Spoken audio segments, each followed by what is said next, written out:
With only 4 days to go into the midterm elections, there's a lot for voters to digest, especially today's blockbuster jobs report. And many have taken to saying that the jobs numbers, they say, well, they haven't changed much from Obama to Trump, both around 200,000 a month. But for me, what's more important is the composition of the jobs report. Case in point, construction has the second highest weekly pay of all industries at just over $1,500. In the last 2 years under Obama, there were 2,000 construction jobs. In the first 2 years under Trump, 47,000.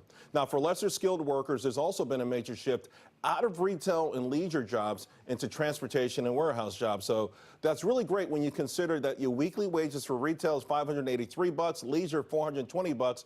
If you can move into those warehouse jobs, you almost double it at $955.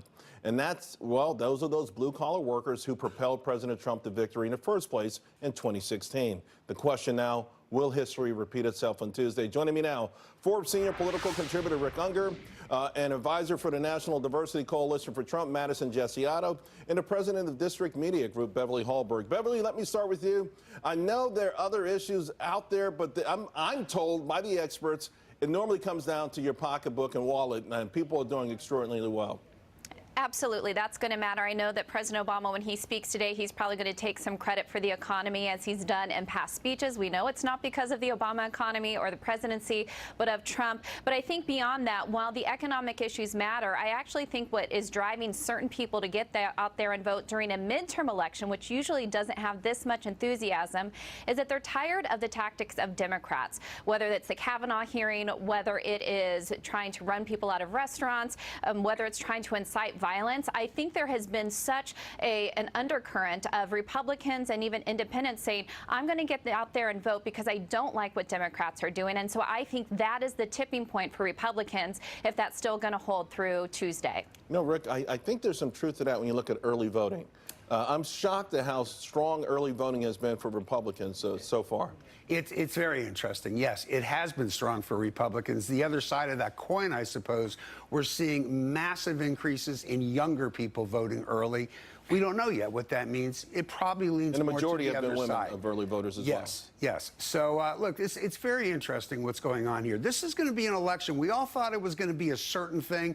This is going to be an election that I think is going to answer a lot of questions. You pointed out that people typically vote their pocketbook, and there's obviously a lot of truth to that.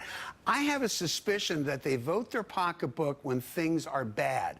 I don't know the answer. I'm anxious to see if they vote their pocketbook when things are good, as they obviously are. It's going to be an interesting thing. Sometimes they take it for granted, too. Yeah. You know, Madison, listening to Oprah Winfrey yesterday, who, by the way, it was an amazing speech that she gave, but it had tones, right, of the them versus us, the things that have happened to women not being able to vote in the past, to blacks not being able to vote in the past. And you kind of feel like that part of the Democratic message has really been echoed louder than almost anything else. And that always kind of bothers me, the politics of I think it's a divisive way to go about it. You know, I think part of the reason why Republicans will have a historic midterm election next Tuesday is the fact that the Democrats really don't have a strong message. They don't have strong leadership.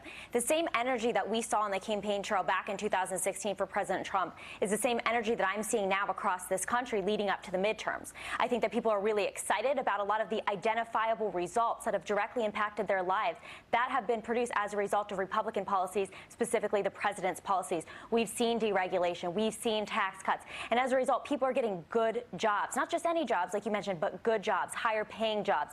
They're seeing their wages increase. I mean, they're really, really happy about these things because these are things that they can quantify in their own lives. And that's what I think it's going to come down to when they vote next Tuesday. Beverly, you're the communications expert.